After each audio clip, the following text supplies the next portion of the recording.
So, good evening, brother and sis. So, sorry nyo kayo kay... Karon ako balik naka-join sa ito ang grupo sa tapok-tapok kay tungod sa busy.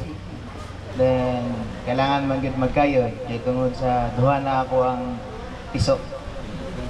So, pasensya nyo kayo.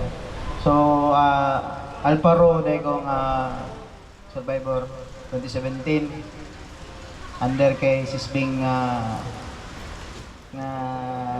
iyahang agency. So, tulo rami nag-survive. Sadly, nag-pass na ito isa ka Brad, si Brad Lloyd. So, duha na lang ni sa muang tropa. Then, connected din ko sa as well ako as safety officer. So, ignalan ko ninyo mga brad and sis kung gusto mo mulaag sa dagat. Beside dito. Kami nagbahala dito magkuhan sa inyo magpalusot. Ha? As well ako.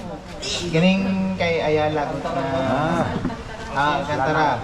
Kung namoy gusto mo mag-eco bike, dito napunta eco bike.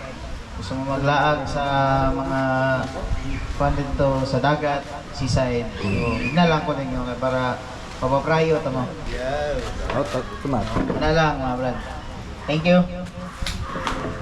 Daghang salamat Brad Jericho. Tanawa ra gyud no, daghang mga opportunities mo.